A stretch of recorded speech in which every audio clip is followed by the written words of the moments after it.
ವಿಶ್ವದಾದ್ಯಂತ ಈಗಾಗಲೇ toxic cinema release ಆಗಿದೆ. ಆದರೆ ಟಾಕ್ಸಿಕ್ ಸಿನಿಮಾಗೆ ಪೈರಸಿ ಹೊಡೆತ ಹೆಚ್ಚಾಗಿದೆ. ಬಿಡುಗಡೆಯಾದ ಒಂದೇ ದಿನಕ್ಕೆ ಟಾಕ್ಸಿಕ್ ಪೈರಸಿ ಆಗಿದೆ. ಟಾಕ್ಸಿಕ್ ಸಿನಿಮಾಗೆ ಪೈರಸಿ ಹೊಡೆತ ಬಿದ್ದಿದೆ. ಬಿಡುಗಡೆಯಾದ ಒಂದೇ ದಿನಕ್ಕೆ ಟಾಕ್ಸಿಕ್ ಪೈರಸಿ ಆಗಿದೆ. ಯಶ್ ಮನವಿಯ ಬೆನ್ನಲ್ಲೂ Toxic Hindi version YouTube link ಹರಿದಾಡ್ತಾ ಇದೆ. ಪೂರ್ತಿ ಸಿನಿಮಾ ಯೂಟ್ಯೂಬ್ನಲ್ಲಿ ಲಭ್ಯವಿದೆ. ಲಿಂಕ್ ಪ್ರೈವೇಟ್ಗೆ ಹಾಕಿರ್ತಕ್ಕಂಥ ಕಿಡಿಗೇಡಿಗಳು, ಆಂಟಿ ಪೈರಸಿ ಮೊರೆ ಹೋದಂತಹ ಕೆವಿಎನ್ ಪ್ರೊಡಕ್ಷನ್ಸ್, ನಿಯಂತ್ರಣಕ್ಕೆ ಸಿಗದಂತಹ ಪೈರಸಿ ಹಾವಳಿ. ನೋಡಿ, ಎಷ್ಟು ಮನವಿಯನ್ನ ಕೂಡ ಮಾಡಿಕೊಂಡಿದ್ರು, ಈ ಸಿನಿಮಾ ಲೀಕ್ ಮಾಡಬೇಡಿ. ಈ ಸಿನಿಮಾ ಅಂತಲ್ಲ, ಕನ್ನಡದ ಯಾವುದೇ ಸಿನಿಮಾ ಆದರೂ ಕೂಡ ಲೀಕ್ ಮಾಡಬೇಡಿ. ಆದರೆ ಟಾಕ್ಸಿಕ್ ಈಗಾಗಲೇ ವಿಶ್ವದಾದ್ಯಂತ 6 ಭಾಷೆಗಳಲ್ಲಿ ರಿಲೀಸ್ ಆಗಿರ್ತಕ್ಕಂಥ ಸಿನಿಮಾ. ಆದರೆ ಹಿಂದಿ ವರ್ಷನ್ನ ಯೂಟ್ಯೂಬ್ ಲಿಂಕ್ ಪತ್ತೆಯಾಗಿರುವಂಥದ್ದು. ಪೂರ್ತಿ ಸಿನಿಮಾ ಯೂಟ್ಯೂಬ್ನಲ್ಲಿ ಲಭ್ಯವಿದೆ.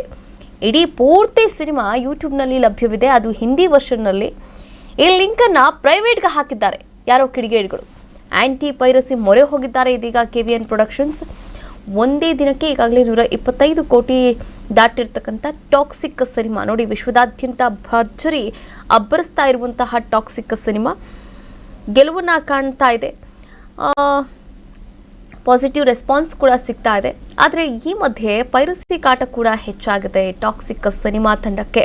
ಅದರಲ್ಲೂ ಕೂಡ ಹಿಂದಿ ವರ್ಷನ್ನ ಯೂಟ್ಯೂಬ್ ಲಿಂಕ್ ಬಿಡುಗಡೆಯಾಗಿದೆ. ಯೂಟ್ಯೂಬ್ ಲಿಂಕ್ ಅಂದರೆ ಪೂರ್ತಿ ಸಿನಿಮಾ ಯೂಟ್ಯೂಬ್ನಲ್ಲಿ ಲಭ್ಯವಿದೆ, ಅದರಲ್ಲೂ ಕೂಡ ಹಿಂದಿ ವರ್ಷನ್ನಲ್ಲಿ.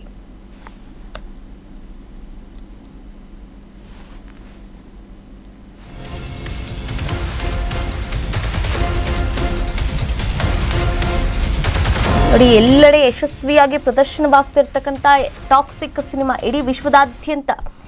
ಯಶ್ ಅವರು ಕೂಡ ಮನವಿಯನ್ನು ಮಾಡಿಕೊಂಡಿದ್ರು, ದಯವಿಟ್ಟು ಪೈರಸಿಯನ್ನು ನಿಲ್ಲಿಸಿ, ಪೈರಸಿಯನ್ನು ತಡೆಗಟ್ಟಿ ಅಂತ. ಆದರೆ ಕಂಟ್ರೋಲ್ಗೆ ಸಿಗ್ತಾ ಇಲ್ಲ ಏನಿಲ್ಲ. ಈ ಒಂದು ವಿಚಾರಕ್ಕೆ ಸಂಬಂಧಪಟ್ಟ ಹಾಗೆ ನಮ್ಮ ಪ್ರತಿನಿಧಿ ಮಾವಳಿ ಕಾರ್ತಿಕ್ ಡೆಸ್ಕ್ ಲೈವ್ ಇಂದ ಜಾಯಿನ್ ಆಗ್ತಾ ಇದ್ರೆ ಮತ್ತಷ್ಟು ಅಪ್ಡೇಟ್ಸ್ ಕೂಡ ನೀಡ್ತಾ ಹೋಗ್ತಾರೆ. ಮಾವಳಿ ಕಾರ್ತಿಕ್, ಯಶ್ ಅವರು ಟಾಕ್ಸಿಕ್ ಸಿನಿಮಾ ಮಾತ್ರ ಅಲ್ಲ, ಇಡೀ ಯಾವುದೇ ಕನ್ನಡ ಸಿನಿಮಾ ಆಗಿರ್ಬೋದು, ಯಾವುದೇ ಸಿನಿಮಾ ಆಗಿರ್ಬೋದು, ದಯವಿಟ್ಟು ಪೈರಸಿ ಮಾಡಬೇಡಿ ಅಂತ ಮನವಿಯನ್ನು ಮಾಡಿಕೊಂಡಿದ್ರು. ಆದರೆ ಈ ಪೈರಸಿ ಹಾವಳಿಯನ್ನು ಮಾತ್ರ ಕಂಟ್ರೋಲೇ ಮಾಡೋಕ್ಕಾಗ್ತಾ ಇಲ್ಲ ಏನಿಲ್ಲ. ಅದರಲ್ಲೂ ಯೂಟ್ಯೂಬ್ನಲ್ಲಿ ಹಿಂದಿ ವರ್ಷನ್ ಲಭ್ಯವಾಗಿರುವಂಥದ್ದು. ಎಸ್, ಏನೆಲ್ಲ ಅಪ್ಡೇಟ್ಸ್ ಇದೆ ಈ ಕುರಿತಂತೆ ಕಾರ್ತಿಕ್? ಕಾವ್ಯ, ನಾವು ಇತ್ತೀಚಿನ ವರ್ಷಗಳಲ್ಲಿ ನೋಡ್ತಾ ಇದ್ದೀವಿ, ಡಿಜಿಟಲೀಕರಣ ಆದಮೇಲೆ ಭಾರತೀಯ ಚಿತ್ರರಂಗಕ್ಕೆ ಪೈರಸಿ ಕಾಟ ಹೊಸತೇನಲ್ಲ. ಸುಮಾರು ಚಿತ್ರತಂಡಗಳು, ದೊಡ್ಡ ದೊಡ್ಡ ಬಿಗ್ ಬ್ಯಾನರ್ಗಳು ಪೈರಸಿಯನ್ನು ಹೇಗಾದರೂ ಮಾಡಿ ಸ್ಟಾಪ್ ಮಾಡಬೇಕು ಅಂತ ಟೆಕ್ನಿಕಲ್ ಆಗಿ ಟ್ರೈ ಮಾಡ್ತಾನೆ ಇದ್ದಾರೆ. ಆದರೆ ಇದಕ್ಕೆ ಒಂದು ಪರ್ಮನೆಂಟ್ ಸೊಲ್ಯೂಷನನ್ನು ಕಾಪಾಡ್ಕೊಳ್ಳೋದ್ರಲ್ಲಿ ಚಿತ್ರರಂಗಕ್ಕೆ ಆಗ್ತಾ ಇಲ್ಲ. ಪದೇ ಪದೇ ಹಿನ್ನಡೆ ಉಂಟಾಗ್ತಾ ಇದೆ. ಏನಕ್ಕಂದರೆ ಸಿನಿಮಾ ರಿಲೀಸ್ ಆದಂತಹ ಮೊದಲನೇ ದಿನವೇ ಅಥವಾ ಸಿನಿಮಾ ರಿಲೀಸ್ ಆಗೋದಕ್ಕಿಂತ ಹಿಂದಿನ ದಿನ ಸಿನಿಮಾಗಳು ಪೈರಸಿ ಲಿಂಕ್ಗಳು ಕಾಣಿಸುತ್ತೆ. ಈಗ ಟಾಕ್ಸಿಕ್ಗೂ ಕೂಡ ಪೈರಸಿ ಬಹಳ ದೊಡ್ಡ ಮಟ್ಟದಲ್ಲಿ ಹೊಡೆತವನ್ನು ಕೊಡ್ತಾ ಇದೆ ಅಂತ ಹೇಳ್ಬೋದು. 125 ಕೋಟಿಗೂ ಹೆಚ್ಚು ಅಮೌಂಟನ್ನು ತನ್ನ ಜೋಳಿಗೆಗೆ ಟಾಕ್ಸಿಕ್ ಚಿತ್ರ ಹಾಕೊಂಡಿದೆ. ಇದು ಇಲ್ಲಿಗೆ ಸ್ಟಾಪ್ ಆಗೋದಿಲ್ಲ. ಟಾಕ್ಸಿಕ್ ಚಿತ್ರ ಒಂದು ಪ್ಯಾನ್ ವರ್ಲ್ಡ್ ಸಿನಿಮಾ ಆಗಿರೋದ್ರಿಂದ 80ಕ್ಕೂ ಹೆಚ್ಚು ದೇಶಗಳಲ್ಲಿ ರಿಲೀಸ್ ಆಗಿರೋದ್ರಿಂದ ಈ ಒಂದು ಪೈರಸಿ ಲಿಂಕು ಬಹಳ ಸರಾಗವಾಗಿ ಪಾಸ್ ಔಟ್ ಆಗುವಂಥ ಚಾನ್ಸಸ್ಗಳು ಇದ್ದೇ ಇರುತ್ತೆ. ನಾವು ನೋಡ್ತಾ ಇದ್ದೀವಿ, ಕನ್ನಡದಲ್ಲಿ ಮಾತ್ರ ಅಲ್ಲ, ಹಿಂದಿ, ತೆಲುಗು, ತಮಿಳು, ಬೇರೆ ಬೇರೆ ಡಬ್ಬಿಂಗ್ ವರ್ಷನ್ ಭಾಷೆಗಳಲ್ಲೂ ಕೂಡ ಒಂದು ಉತ್ತಮವಾದಂತಹ ಕಲೆಕ್ಷನನ್ನು ಮೊದಲನೇ ಶೋಗಳಲ್ಲೇ ಟಾಕ್ಸಿಕ್ ಚಿತ್ರ ಕಲೆ ಹಾಕಿದೆ. ಜೊತೆಗೆ ಈಗ ಪ್ರಾರಂಭದ ಶೋಗಳೇನಿತ್ತು, ಫ್ಯಾನ್ ಶೋ ಮತ್ತು ಮಾರ್ನಿಂಗ್ ಶೋಗಳಲ್ಲಿ ಟಾಕ್ಸಿಕ್ ಚಿತ್ರ ಒಂದು ಹೊಸ ದಾಖಲೆಯನ್ನು ಕನ್ನಡ ಚಿತ್ರರಂಗದಲ್ಲಿ ನಿರ್ಮಾಣ ಮಾಡಿದೆ. ನಾವು ನಿನ್ನೆ ಕೂಡ ನೋಡ್ತಾ ಇದ್ವಿ ಯಾವ ರೀತಿ ಟಾಕ್ಸಿಕ್ ಚಿತ್ರ ಓಪನಿಂಗ್ ಪಡೆದುಕೊಂಡಿತ್ತು, ಯಾವ ರೀತಿ ಮುಗಿ ಬೀಳ್ತಾ ಇದ್ರು ಅಂತ. ಕನ್ನಡ ಚಿತ್ರರಂಗದಲ್ಲಿ ಇಷ್ಟು ದಿನಗಳ ಕಾಲ ಪ್ರೇಕ್ಷಕರು ಬರ್ತಾ ಇಲ್ಲ, ಸಿನಿಮಾಗಳನ್ನು ಎಂಕರೇಜ್ ಮಾಡ್ತಾ ಇಲ್ಲ ಅನ್ನುವಂಥ ಒಂದು ಕಾಮನ್ ಆರೋಪಕ್ಕೂ ಕೂಡ ಒಂದು ಗಟ್ಟಿ ಸೊಲ್ಯೂಷನನ್ನು ಕಾಪಾಡಿಕೊಳ್ಳೋದ್ರಲ್ಲಿ ಟಾಕ್ಸಿಕ್ ಚಿತ್ರ ಮೊದಲ ಭಾಗದಲ್ಲೇ, ಮೊದಲ ಫೇಸ್ನಲ್ಲೇ ಗೆದ್ದು ಬಿಟ್ಟಿತ್ತು.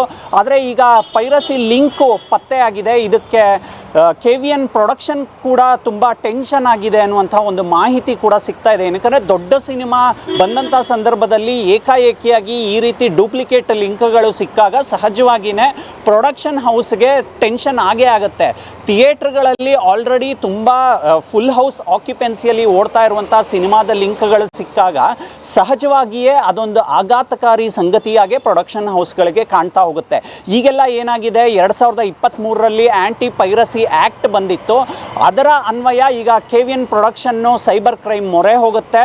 ಸಿಕ್ಕಿರುವಂತಹ ನಕಲಿ ಲಿಂಕ್ಗಳನ್ನು ಡಿಲೀಟ್ ಮಾಡಿಸುವಂತಹ ಪ್ರಯತ್ನಕ್ಕೆ KVN ಪ್ರೊಡಕ್ಷನ್ನು ಕೂಡ ಕೈ ಹಾಕ್ತಾ ಹೋಗುತ್ತೆ. ಜೊತೆಗೆ ಈಗ ಯಾರ್ಯಾರು ಲಿಂಕ್ಗಳನ್ನು ಮೊಬೈಲು ಅಥವಾ ಸಿಸ್ಟಮ್ ಮೂಲಕ ಶೇರ್ ಮಾಡಿದ್ದಾರೆ ಅವ್ರಿಗೂ ಕೂಡ ಇದು ಒಂದು ದೊಡ್ಡ ಮಟ್ಟದ ಕಂಟಕ ಆಗೋದ್ರಲ್ಲಿ ಯಾವುದೇ ಅನುಮಾನ ಇಲ್ಲ. ಈಗೆಲ್ಲ ಏನಾಗುತ್ತೆ, ಟ್ರೇಸಿಂಗ್ ಸಿಸ್ಟಮ್ ಬಂದಿದೆ ಸೈಬರ್ ಕ್ರೈಮ್ ಪೊಲೀಸ್ ಡಿಪಾರ್ಟ್ಮೆಂಟ್ನಲ್ಲಿ. ಆ ಟ್ರೇಸಿಂಗ್ ಸಿಸ್ಟಮ್ ಮೂಲಕ ಯಾರ್ಯಾರು ಈ ನಕಲಿ ಲಿಂಕ್ಗಳನ್ನು ಶೇರ್ ಮಾಡಿದ್ದಾರೆ, ಅಪ್ಲೋಡ್ ಮಾಡಿದ್ದಾರೆ, ಈ ಎಲ್ಲ ಮಾಹಿತಿಗಳು ಕೂಡ ಟೆಕ್ನಿಕಲ್ ಆಗಿ ಮೊದಲನೇ ಹಂತದಲ್ಲಿ ಸಿಗ್ತಾ ಹೋಗುತ್ತೆ. ಈಗೇನಾಗುತ್ತೆ, ಪೈರಸಿಯನ್ನು ತಡೆಗಟ್ಟೋದೇ ಒಂದು ದೊಡ್ಡ ಸವಾಲಾಗಿರುತ್ತೆ ಪ್ರೊಡಕ್ಷನ್ ಹೌಸ್ಗಳಿಗೆ. ಯಾವುದೋ ಒಂದು ಥಿಯೇಟರ್ನಲ್ಲಿ ಮೊಬೈಲ್ ಅಥವಾ ಕ್ಯಾಮ್ರಾ ಮೂಲಕ ರೆಕಾರ್ಡನ್ನು ಮಾಡಿಕೊಂಡು ಅದಾದ ಮೇಲೆ ಈ ಲಿಂಕ್ಗಳಿಗೆ ಸಿನಿಮಾವನ್ನು ಅಪ್ಲೋಡ್ ಮಾಡಿಸುವಂತಹ ಜಾಲ ಬೆಂಗಳೂರಿನಲ್ಲಿ ತುಂಬ ದೊಡ್ಡದಾಗಿದೆ. ಸುಮಾರು ಸಿನಿಮಾಗಳಿಗೆ ರಿಲೀಸ್ ಆದಂತಹ ಮೊದಲನೇ ದಿನದಲ್ಲೇ ಈ ಥರ ಲಿಂಕ್ಗಳು ಪತ್ತೆ ಆದಾಗ ಏನು ಮಾಡಬೇಕು ಅಂತ ಗೊತ್ತಾಗೋದಿಲ್ಲ ಸಿನಿಮಾ ಮೇಕರ್ಸ್ಗಳಿಗೆ. ಆ ಲಿಂಕ್ಗಳನ್ನು ಡಿಲೀಟ್ ಮಾಡಿಸೋದು ಕೂಡ ಮೊದಲ ಕರ್ತವ್ಯ ಆಗಿರುತ್ತೆ. ಏನಕ್ಕಂದರೆ ಈಗ ನಾವು ಮೊಬೈಲ್ನಲ್ಲಿ ಆ ಲಿಂಕನ್ನು ಓಪನ್ ಮಾಡಿದ ತಕ್ಷಣ ನಿಮಗೆ ರೈಟ್ ಸೈಡ್ನಲ್ಲಿ ಅದರ ಒಂದು ಡೌನ್ಲೋಡಿಂಗ್ ಆಪ್ಷನ್ ಕೂಡ ಸಿಗುತ್ತೆ. ಡೌನ್ಲೋಡ್ ಮಾಡಿರೋದನ್ನು ಎಲ್ಲ ಮೊಬೈಲ್ಗಳಲ್ಲೂ ಅಥವಾ ಸಿಸ್ಟಮ್ಗಳಲ್ಲೂ ಡಿಲೀಟ್ ಮಾಡೋದಕ್ಕೆ ಸಾಧ್ಯವಾಗೋದಿಲ್ಲ. ಆದರೆ ಆ ಯೂಟ್ಯೂಬ್ನಲ್ಲಿ ಅಪ್ಲೋಡ್ ಆಗಿರುವಂಥ ಲಿಂಕ್ಗಳನ್ನು ಮೊದಲನೇ ಹಂತದಲ್ಲಿ ಡಿಲೀಟ್ ಮಾಡೋದಕ್ಕೆ ಆಪ್ಷನ್ ಇರುತ್ತೆ. ಸೈಬರ್ ಕ್ರೈಮ್ ಕೂಡ ಈ ಒಂದು ಡಿಕೋಡಿಂಗ್ ಕೆಲಸವನ್ನು ಆದಷ್ಟು ಬೇಗ ಮಾಡಬೇಕಾಗತ್ತೆ. ಈಗ ಬಂದಿರುವಂತಹ ಮಾಹಿತಿಯ ಪ್ರಕಾರ ಈಗ ಟಾಕ್ಸಿಕ್ ಸಿನಿಮಾವನ್ನು ಪೂರ್ತಿ 3.25 ಗಂಟೆ ಸಿನಿಮಾ ಏನಿದೆ ಅದು ಹಿಂದಿ ವರ್ಷನ್ನಲ್ಲಿ ಡಬ್ ಆಗಿರುವಂತಹ ಒಂದು ಸಿನಿಮಾ. ಆ ಲಿಂಕನ್ನು ಈಗ ಕಿಡಿಗೇಡಿಗಳು ಪಾಸ್ಔಟ್ ಮಾಡಿದ್ರು. ಅದನ್ನು ಪತ್ತೆ ಹಚ್ಚಿ ಅದನ್ನು ಇವಾಗ ಪ್ರೈವೇಟ್ಗೆ ಹಾಕಿಸುವಂತಹ ಕೆಲಸವನ್ನು ಮಾಡಿದ್ದಾರೆ. ಅದಕ್ಕೆ ಸುಮಾರು ಏಜೆನ್ಸಿಗಳು ಕೂಡ ಕೆಲಸ ಮಾಡ್ತಾ ಹೋಗುತ್ತೆ. ಸೈಬರ್ ಕ್ರೈಮ್ ಒಂದೇ ಕೆಲಸ ಮಾಡಿದ್ರೆ ಬಹುಶಃ ಈ ಒಂದು ಪೈರಸಿ ಒಂದು ದೊಡ್ಡ ಜಾಲ ಏನಿದೆ ಅದನ್ನು ತಡೆಗಟ್ಟೋದು, ಕಟ್ಟಿ ಹಾಕೋದು ಇಂಪಾಸಿಬಲ್ ಆಗುತ್ತೆ. ಬೇರೆ ಬೇರೆ ಪ್ರೈವೇಟ್ ಏಜೆನ್ಸಿಗಳು ಕೂಡ ಈ ಪೈರಸಿ ಲಿಂಕ್ಗಳನ್ನು ಪತ್ತೆ ಹಚ್ಚೋದ್ರಲ್ಲಿ ಸಹಕಾರಿಯಾಗಿರುತ್ತೆ. ಈಗ KVN ಪ್ರೊಡಕ್ಷನ್ ಗಮನಕ್ಕೆ ಬಂದಿರುವಂತಹ ಲಿಂಕ್ಸ್ಗಳು ಎಷ್ಟಿದೆ ಅನ್ನೋದು ಕೂಡ ಮುಖ್ಯ ಆಗ್ತಾ ಹೋಗುತ್ತೆ. ಏನಕ್ಕಂದರೆ ಈಗ ಕನ್ನಡ ವರ್ಷನ್ನಲ್ಲಿ 11 ನಿಮಿಷಗಳ ಕಾಲ ಈಗ ಸಿನಿಮಾ ಲೀಕ್ಔಟ್ ಆಗಿತ್ತು ಅನ್ನುವಂಥ ಒಂದು ಮಾಹಿತಿ ಲಭ್ಯ ಆಗಿತ್ತು. ಅದನ್ನು ಕೂಡ ಡಿಲೀಟ್ ಮಾಡಿಸುವಂಥ ಕೆಲಸಕ್ಕೆ ಈಗ KVN ಪ್ರೊಡಕ್ಷನ್ನು ಮತ್ತು ಸೈಬರ್ ಕ್ರೈಮ್ ಅವರು ಕೈ ಹಾಕ್ತಾ ಹೋಗ್ತಾರೆ. ಈಗ ಮೊದಲನೇ ಪೇಸ್ನಲ್ಲೇ ಸಿನಿಮಾ ಪೈರಸಿ ನಕಲಿ ಲಿಂಕ್ಗಳು ಪತ್ತೆ ಆಗಿರೋ ಕಾರಣಕ್ಕೆ ಇದ್ರ ಹಿಂದೆ ಯಾರಿದ್ದಾರೆ ಅಂತ ಕೂಡ ಯೋಚನೆ ಮಾಡಬೇಕಾಗತ್ತೆ. ಏನಕ್ಕಂದರೆ ರಾಕಿಂಗ್ ಸ್ಟಾರ್ ಯಶ್ ಅವರು ಇವತ್ತು ಬರೀ ಕನ್ನಡದ ಸ್ಟಾರ್ ಅಲ್ಲ, ಅವರೊಬ್ಬರು ಪ್ಯಾನ್ ಇಂಡಿಯನ್ನು, ಪ್ಯಾನ್ ವರ್ಲ್ಡ್ ಹಂತಗಳನ್ನು ದಾಟಿ ಬೆಳೆದಿರುವಂತಹ ನಟ. ಹಾಗಾಗಿ ಇದ್ರ ಹಿಂದೆ ಯಾರಾದರೂ ಬೇಕು ಅಂತಲೇ ಮಾಡಿಸಿರುವಂತಹ ಕಾರಣಗಳು ಓಪನ್ ಆಗ್ಬೋದಾ, ಇದ್ರ ಹಿಂದೆ ಯಾರಾದರೂ ಷಡ್ಯಂತ್ರ ಮಾಡಿದಾರ ಅನ್ನುವಂಥ ಪ್ರಶ್ನೆ ಮೂಡೋದು ಸಹಜ. ಆ ಆ್ಯಂಗಲ್ನಲ್ಲೂ ಕೂಡ ತನಿಖೆ ಶುರುವಾದರೆ ಅಕಸ್ಮಾತ್ ಯಾರು ಇದ್ರ ಹಿಂದೆ ನಿಂತ್ಕೊಂಡು ಮಾಡಿಸ್ತಾ ಇದ್ದಾರೆ ಅಂತ ಗೊತ್ತಾಗುತ್ತೆ. ಏನಕ್ಕಂದರೆ ಸಿನಿಮಾ ಬಿಡುಗಡೆ ಆಗೋದಕ್ಕಿಂತ ಹಿಂದಿನ ದಿನ ರಾತ್ರಿ KVN ಪ್ರೊಡಕ್ಷನ್ನು ಮತ್ತು ನಟರಾಗಿರೋ ಯಶ್ ಅವರು ಬಹಳ ಸ್ಪಷ್ಟವಾಗಿ ಒಂದು ಪೋಸ್ಟನ್ನು ಹಾಕಿದ್ರು. ಎಲ್ಲೂ ಕೂಡ ನೀವು ಥಿಯೇಟರ್ಗಳಲ್ಲಿ ಹೋಗಿ ವಿಡಿಯೋನ ರೆಕಾರ್ಡ್ ಮಾಡೋದಾಗಿರ್ಬೋದು, ಮತ್ತು ನಕಲಿ ಲಿಂಕ್ಗಳನ್ನು ಶೇರ್ ಮಾಡೋದಾಗಿರ್ಬೋದು, ಅಥವಾ ಕ್ಲೈಮ್ಯಾಕ್ಸ್ನಲ್ಲಿ ಬರುವಂತಹ ಒಂದಷ್ಟು ರೋಚಕತೆಯ ವಿಷಯಗಳನ್ನು ಸೋಷಿಯಲ್ ಮೀಡಿಯಾದಲ್ಲಿ ಹಾಕ್ಬಿಡೋದು, ಈ ರೀತಿಯಾದಂತಹ ಕೆಲಸಗಳಿಗೆ ಕೈ ಹಾಕಬೇಡಿ. ಟಾಕ್ಸಿಕ್ ಅನ್ನೋದು ಒಂದು ಸಿನಿಮಾಟಿಕ್ ಅದ್ಭುತವಾದಂತಹ ಅನುಭವ ಆಗಿರುತ್ತೆ. ಅದನ್ನು ನೀವು ಥಿಯೇಟರ್ಗಳಲ್ಲಿ ನೋಡಿ, ಸಿನಿಮಾವನ್ನು ನೋಡಿ ಎಂಜಾಯ್ ಮಾಡಿ. ಯಾವುದೇ ಕಾರಣಕ್ಕೂ ಮೊಬೈಲ್ನಲ್ಲಿ ದೃಶ್ಯಗಳನ್ನು ಸೆರೆ ಹಿಡಿದ್ಬಿಟ್ಟು ಇಮಿಡಿಯೇಟಾಗಿ ಫೇಸ್ಬುಕ್ಕು, ಯೂಟ್ಯೂಬ್ಗಳಿಗೆ ಹಾಕಬೇಡಿ ಅಂತ. ಆದರೆ ಈ ಪೈರಸಿಕಾರರಿಗೆ ಅದು ಯಾವುದೂ ಕೂಡ ಕೇಳಿಸಿಲ್ಲ, ಕಿವುಡರಾಗಿಬಿಟ್ಟಿದ್ದಾರೆ. ಒಂದು ದೊಡ್ಡ ಕನ್ನಡದ ಪ್ರಯತ್ನವನ್ನು ಬೀಳಿಸುವಂತಹ ಪ್ರಯತ್ನಕ್ಕೆ ಈಗ ಪೈರಸಿಕಾರರು ಕೈ ಹಾಕಿದ್ದಾರೆ. ಎಲ್ಲೂ ಏನೂ ಮಾಡೋದಕ್ಕೆ ಆಗೋದಿಲ್ಲ. ಏನಕ್ಕಂದರೆ ಒಂದು ಪ್ರೈವೇಟ್ ಸಿಸ್ಟಮ್ನಲ್ಲಿ ಕೂತ್ಕೊಂಡು ಇದನ್ನೆಲ್ಲ ಮಾಡುವಂತಹ ಒಂದು ದೊಡ್ಡ ಜಾಲ ಬೆಂಗಳೂರು ಮತ್ತು ಮುಂಬೈನಲ್ಲಿ ಇರುತ್ತೆ. ಅದನ್ನು ತಡೆಗಟ್ಟೋದಕ್ಕೆ ಏನಾದರೂ ಟೆಕ್ನಿಕಲ್ ಆಗಿ ಸಜೆಷನ್ ತೆಗೆದುಕೊಳ್ಬೋದಾ ಅನ್ನುವಂಥ ಒಂದು ನಿಟ್ಟಿನಲ್ಲಿ ಬಹಳ ದೊಡ್ಡದಾಗಿಯೇ ಒಂದು ಪೈರಸಿ ಲಿಂಕ್ಗಳನ್ನು ತಡೆಗಟ್ಟುವ ಆಂದೋಲನ ಶುರುವಾಗಬೇಕಾಗಿದೆ. ಕಾವ್ಯ, ಎಸ್ ಕಾರ್ತಿಕ್, ಈ ಬಗ್ಗೆ KVN ಪ್ರೊಡಕ್ಷನ್ಸ್ ಆಗಿರಬಹುದು ಅಥವಾ ಈಗ ಏನು ದೂರಣ ಕೊಡೋಕೆ ಮುಂದಾಗಿರುವಂಥದ್ದು, ಎಸ್ ಇದೆಲ್ಲ ಒಂದು ಕಡೆ ಆದರೆ ಇನ್ನು ಟಾಕ್ಸಿಕ್ನ ರೆಸ್ಪಾನ್ಸ್ ಹೇಗಿದೆ ಈಗ ಸದ್ಯಕ್ಕೆ? ಕವ್ಯ ಮೊದಲನೇ ಪೇಸಲ್ಲೇ ಟಾಕ್ಸಿಕ್ಕು ಪಾಸಿಟಿವ್ ರಿವ್ಯೂಗಳನ್ನು ಪಡೆದುಕೊಳ್ತು. ಅದಾದ ಮೇಲೆ ಮಧ್ಯಾಹ್ನ ಮತ್ತು ಮ್ಯಾಟನಿ ಶೋಗಳು, ಸಂಜೆ ಶೋಗಳಾದ ಮೇಲೆ ಒಂದಷ್ಟು ನೆಗೆಟಿವ್ ರಿವ್ಯೂಗಳು ಕೂಡ ಟಾಕ್ಸಿಕ್ಗೆ ಸಿಗ್ತಾ ಇರುವಂಥದ್ದು ನಾವು ನೋಡ್ತಾ ಇದ್ದೀವಿ. ಪಾಸಿಟಿವು ನೆಗೆಟಿವು ದೊಡ್ಡ ದೊಡ್ಡ ಸಿನಿಮಾಗಳು ಬಂದಾಗ ಯಾವ ರೀತಿ ರೆಸ್ಪಾನ್ಸ್ ಬರುತ್ತೆ ಆ ಆಧಾರದ ಮೇಲೇ ಶನಿವಾರ ಮತ್ತು ಭಾನುವಾರದ ವೀಕೆಂಡ್ ಕಲೆಕ್ಷನ್ನು ಅವಲಂಬಿತವಾಗಿರುತ್ತೆ. ಈಗ ಸಾಮಾನ್ಯವಾಗಿ ನಾವೇ ಟಿಕೆಟ್ ಕೊಟ್ಟು ಒಂದು ಸಿನಿಮಾಗೆ ಹೋಗ್ತಾ ಇದ್ದೀವಿ ಅಂದರೆ ನಾವು ಅಕ್ಕಪಕ್ಕದಲ್ಲಿ ಇರೋರನ್ನ ವಿಚಾರಿಸ್ತೀವಿ, ಸಿನಿಮಾ ನೋಡಿರೋರನ್ನ ಕೇಳ್ತೀವಿ ಯಾವ ರೀತಿ ಸಿನಿಮಾ ಮೂಡ್ ಬಂದಿದೆ ಅಂತ. ಅಕಸ್ಮಾತು ಈಗ 10 ಜನರಲ್ಲಿ 7 ಜನ ಏನಾದರೂ ಸಿನಿಮಾ ಚೆನ್ನಾಗಿಲ್ಲ, ಡಬ್ಬಾ ಸಿನಿಮಾ ಅಂತೇನಾದರೂ ಅವರ ಬಾಯಲ್ಲಿ ಆರ್ಗ್ಯಾನಿಕ್ ಆಗಿ ಬಂದರೆ ನಾವು ಕೂಡ ಸಿನಿಮಾಗೆ ಹೋಗೋದಕ್ಕಿಂತ ಮುಂಚೆ 10 ಸಲ ಯೋಚನೆ ಮಾಡ್ತೀವಿ. ಈಗ ಎಂಟರ್ಟೈನ್ಮೆಂಟ್ ಅನ್ನೋದು ಕಾಸ್ಟ್ಫುಲ್ ಆಗೇ ಇದೆ. ಈಗ ನಾವು ಮಲ್ಟಿಪ್ಲೆಕ್ಸು ಮತ್ತು ಬೇರೆ ಬೇರೆ ಗೋಲ್ಡ್ ಕ್ಲಾಸು, ಕ್ಲಾಸಿಕಲ್ ಕ್ಲಾಸ್ಗಳ ಒಂದು ಟಿಕೆಟ್ ದರವನ್ನು ನೋಡಿದ್ರೆ ನಮಗೂ ಕೂಡ ಒಂದು ಒಳ್ಳೆ ಸಿನಿಮಾಗೆ ಹೋಗಬೇಕು, ನಾವು ಕೊಡ್ತಾ ಇರುವಂತಹ ಟಿಕೆಟ್ ದುಡ್ಡಿಗೆ ನಮಗೆ ಎಂಟರ್ಟೈನ್ಮೆಂಟ್ ಸಿಗಲೇಬೇಕು ಅನ್ನೋವಂಥ ಆಸೆ ಇದ್ದೇ ಇರುತ್ತೆ. ಇದು ಟಾಕ್ಸಿಕ್ ಚಿತ್ರಕ್ಕೂ ಕೂಡ ಹೊರತಾಗಿಲ್ಲ. ಈಗ ಸುಮಾರು ನೆಗೆಟಿವ್ ರಿವ್ಯೂಗಳು ಬರೋದಕ್ಕೂ ಕೂಡ ಯಾರೋ ಹಿಂದೆ ನಿಂತ್ಕೊಂಡು ಟಾಕ್ಸಿಕ್ ಸಿನಿಮಾವನ್ನು ಟಾರ್ಗೆಟ್ ಮಾಡ್ತಾ ಇದ್ದಾರೆ ಅನ್ನುವಂಥ ಒಂದು ಗುಸು ಗಾಂಧಿನಗರದಿಂದ ಮೊನ್ನೆಯಿಂದ ಕೇಳಿ ಬರ್ತಾ ಇದೆ. ಯಶ್ ಅವರ ಬೆಳವಣಿಗೆಯನ್ನು ಸಹಿಸಕ್ಕಾಗದೇ ಇರೋರು ಯಾರೋ ಟಾಕ್ಸಿಕ್ ಸಿನಿಮಾಗೆ ಬೇಕು ಅಂತ ನೆಗೆಟಿವ್ ರಿವ್ಯೂಗಳನ್ನು ಕೊಡ್ತಾ ಇದ್ದಾರೆ ಅಂತ. ಇನ್ನೊಂದಷ್ಟು ಆರ್ಗ್ಯಾನಿಕ್ ಆಗಿ ಪಾಸಿಟಿವ್ ಆಗು ಕೂಡ ಬಂದಿದೆ. ನಾವು KGF 1 KGF 2ನ ತಲೆಯಲ್ಲಿ ಇಟ್ಕೊಳ್ಳದೆ, ಏನೋ ಎಕ್ಸ್ಪೆಕ್ಟೇಷನ್ ಇಟ್ಕೊಳ್ಳದೆ ಹೋದರೆ ಒಂದು ವರ್ತ್ ವಾಚಿಂಗ್ ಸಿನಿಮಾವನ್ನು ನಾವು ನೋಡ್ಬೋದು ಅನ್ನುವಂಥ ಒಂದು ಪಾಸಿಟಿವ್ ಜನರಲ್ ರಿವ್ಯೂಗಳು ಕೂಡ ಬರ್ತಾ ಇದೆ.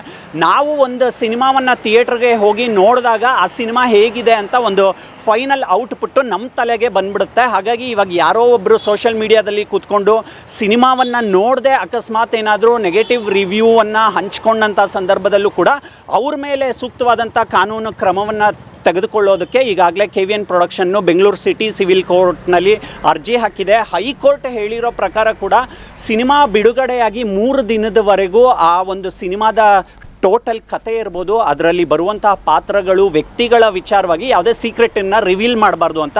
ಆದರೆ ನಮ್ಮ ಭಾರತದಲ್ಲಿ ನಾವು ನೋಡ್ತಾ ಇದ್ದೀವಿ ಸಾಮಾಜಿಕ ಜಾಲತಾಣಗಳ ಬಳಕೆ ಎಷ್ಟು ವಿಸ್ತಾರವಾಗಿದೆ ಅಂತ.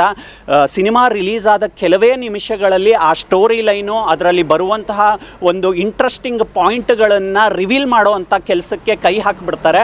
ಅದು ನಿಜವಾದ ಸಿನಿಮಾ ಪ್ರೇಮ ಅಲ್ಲ ಅನ್ನೋದನ್ನು ಈ ಟಾಕ್ಸಿಕ್ ವಿಚಾರವಾಗಲೂ ಕೂಡ ಸಿನಿಮಾ ರಸಿಕರು ಅರ್ಥ ಮಾಡ್ಕೊಳ್ಳೇಬೇಕಾದಂಥ ಅನಿವಾರ್ಯ ಇದೆ. ಈಗ 125 ಕೋಟಿಗೂ ಹೆಚ್ಚು ಹಣವನ್ನು ಗಳಿಕೆ ಮಾಡೋದ್ರಲ್ಲಿ ಟಾಕ್ಸಿಕ್ ಸಿನಿಮಾ ಮೊದಲ ಫೇಸ್ನಲ್ಲಿ ಗೆದ್ದಿದೆ. ಇನ್ನು ಶನಿವಾರ ಭಾನುವಾರದ ಮೇಲೆ ಕಲೆಕ್ಷನ್ ಮೇಲೆ ಕೂಡ ಎಲ್ಲ ಸಿನಿಮಾ ಎಕ್ಸ್ಪರ್ಟ್ಗಳು ಕಣ್ಣಿಟ್ಟಿದ್ದಾರೆ.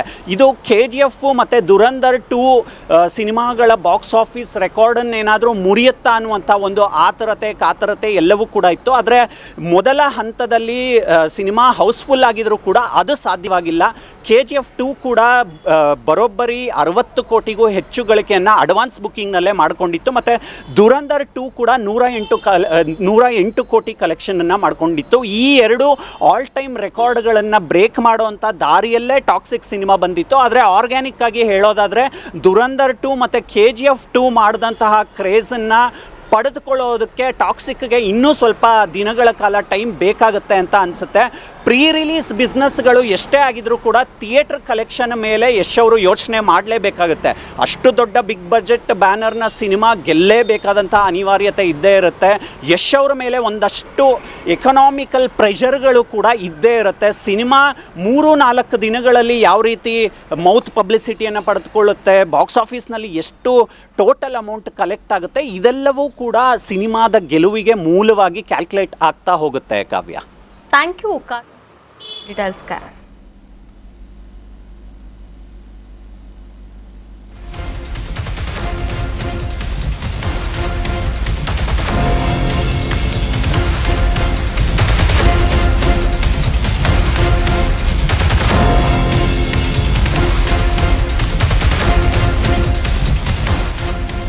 ನ್ಯೂಸ್ ಬೀಟ್ ಫಾಲೋ ಮಾಡಿ, ಸಬ್ಸ್ಕ್ರೈಬ್ ಮಾಡಿ.